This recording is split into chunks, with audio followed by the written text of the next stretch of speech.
I believe in Bitcoin. I absolutely love Bitcoin. And I'm very proud that my father stood on stage in Nashville and he came out and said that he's going to be the Bitcoin president. He's going to be the crypto president. He's going to make America the crypto capital of the world. He's going to put in smart regulation. He's going to do all the right things. I really believe that this is the future of finance. And I can say with great pride that now that he's won, you're going to have the most pro-crypto president in the history of America. When I called my father last week at 6 o'clock in the morning on a Thursday, does anybody know what happened that day? We hit 100,000. We hit 100,000. And a bunch of the people in this room were blowing me up. They were sending me tweets, and then I called my father up and I go, Pops, we just reached the moment that everybody was waiting for. Bitcoin hit 100,000. In true Trump fashion, about 15 seconds later, a tweet popped up. It was, Bitcoiners, congratulations, 100,000. You're welcome. Together, we are going to make America great again. Think about a president who isn't going to allow Bitcoin and cryptocurrencies to be overregulated and stifled by high taxes.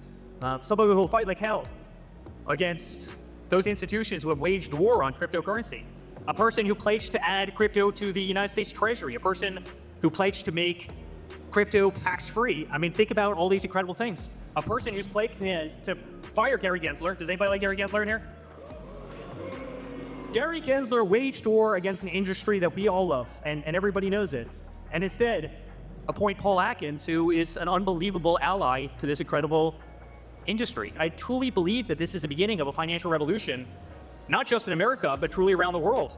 As a guy who owns a big real estate company, I think about how I want to safeguard treasury in our company, how I want to invest, how I want to hedge risk, how I want to transfer funds, how I want to pay vendors, right? How I want to collect funds from tenants and people who pay rent and the people who stay at our hotels. It's a shift in how companies like ours receive money. I can tell you, a lot of eyes were opened when Bitcoin hit 100,000.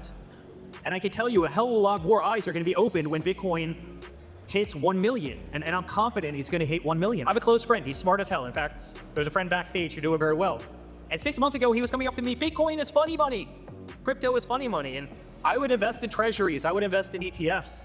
You know, that's how I would invest. And I laughed at him. And every chance I have a chance to remind him, I go, how's your portfolio doing right now? I mean, how's that one working out for you? Coincidentally, the bank that he works for is one of the big 5 banks in the world.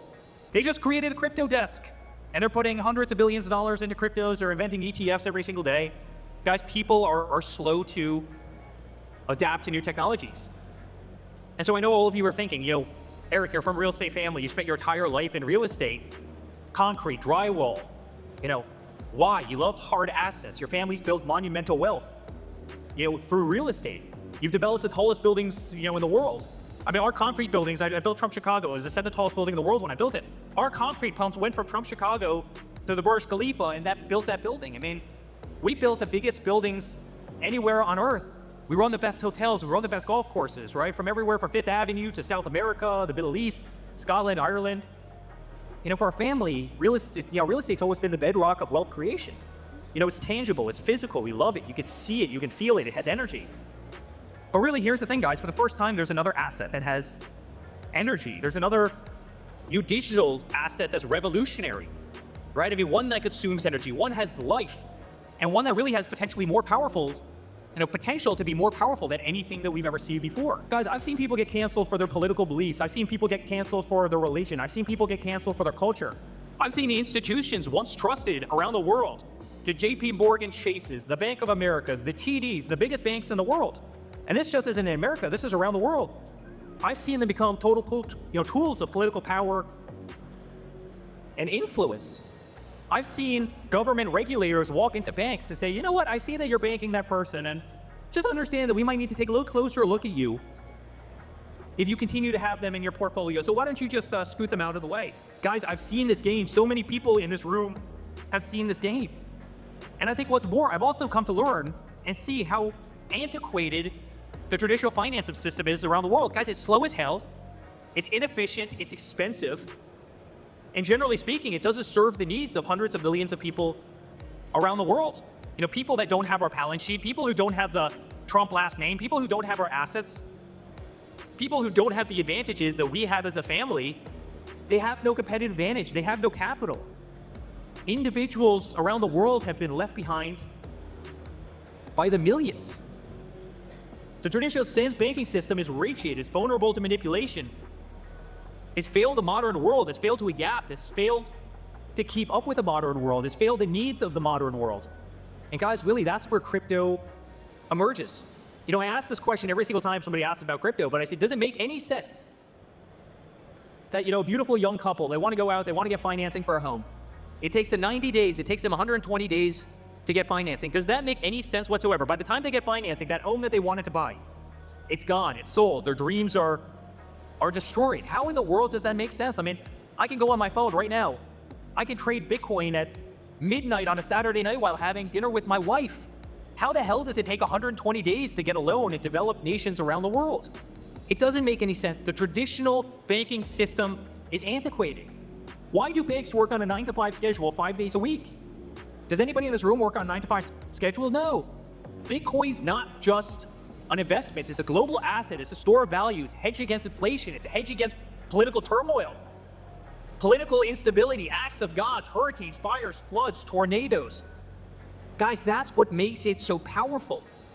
There's no CapEx, there's no insurance, there's no mismanagement, there's no corruption, there's no brokers, there's no break rooms, there's no HR, there's no DEI nonsense.